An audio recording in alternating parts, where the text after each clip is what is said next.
Chapter 7. The Chapel. In this same New Bedford there stands a whaleman's chapel, and few are the moody fishermen, shortly bound for the Indian Ocean or Pacific, who fail to make a Sunday visit to the spot. I am sure that I did not. Returning from my first morning stroll, I again sallied out upon this special errand. The sky had changed from clear, sunny cold to driving sleet and mist. Wrapping myself in my shaggy jacket of the cloth called bearskin, I fought my way against the stubborn storm. Entering, I found a small scattered congregation of sailors, and sailors' wives and widows. A muffled silence reigned, only broken at times by the shrieks of the storm. Each silent worshipper seemed purposely sitting apart from the other, as if each silent grief were insular and incommunicable. The chaplain had not yet arrived, and there these silent islands of men and women sat steadfastly eyeing several marble tablets, with black borders masoned into the wall on either side the pulpit. 3 of them ran something like the following, but I do not pretend to quote. Sacred to the memory of John Talbot, who, at the age of 18, was lost overboard, near the Isle of Desolation, off Patagonia, November 1st, 1836.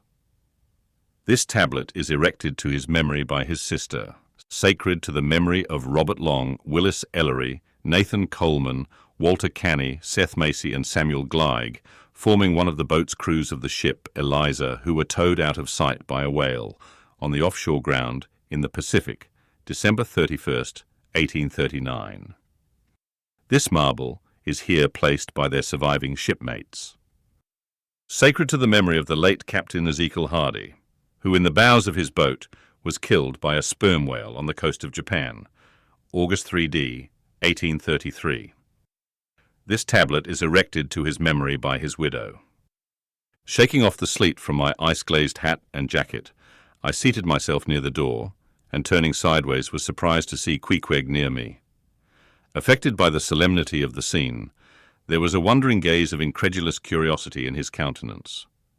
This savage was the only person present who seemed to notice my entrance, because he was the only one who could not read, and therefore was not reading those frigid inscriptions on the wall.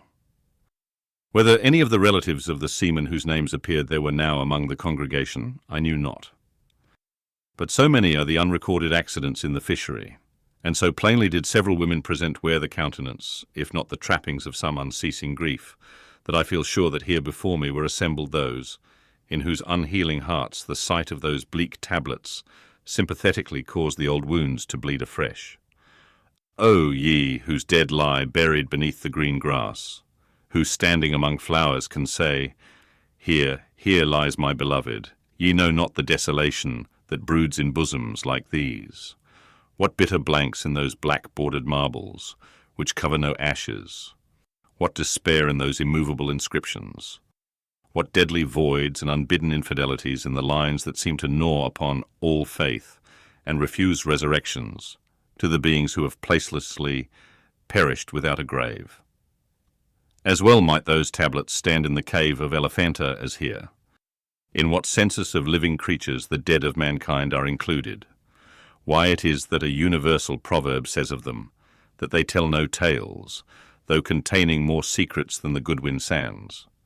How it is that to his name who yesterday departed for the other world, we prefix so significant and infidel a word, and yet do not thus entitle him, if he but embarks for the remotest Indies of this living earth. Why the life insurance companies pay death forfeitures upon immortals. In what eternal, unstirring paralysis and deadly, hopeless trance yet lies antique Adam, who died 60 round centuries ago. How it is that we still refuse to be comforted for those who we nevertheless maintain are dwelling in unspeakable bliss. Why all the living so strive to hush all the dead? Wherefore but the rumour of a knocking in a tomb will terrify a whole city. All these things are not without their meanings. But faith, like a jackal, feeds among the tombs, and even from these dead doubts she gathers her most vital hope. It needs scarcely to be told with what feelings, on the eve of a Nantucket voyage, I regarded those marble tablets, and by the murky light of that darkened, doleful day, read the fate of the whaleman who had gone before me. Yes, Ishmael, the same fate may be thine, but somehow I grew merry again. Delightful inducements to embark, fine chance for promotion, it seems. I, a stove-boat, will make me an immortal by breve. Yes, there is death in this business of whaling, a speechlessly quick, chaotic bundling of a man into eternity. But what then? Methinks we have hugely mistaken this matter of life and death. Methinks that what they call my shadow here on earth is my true substance. Methinks that in looking at things spiritual, we are too much like oysters observing the sun through the water, and thinking that thick water the thinnest of air. Methinks my body is but the lees of my better being. In fact, take my body who will, take it, I say, it is not me, and therefore 3 cheers for Nantucket, and come a stove-boat and stove-body when they will, for stave my soul, Jove himself cannot.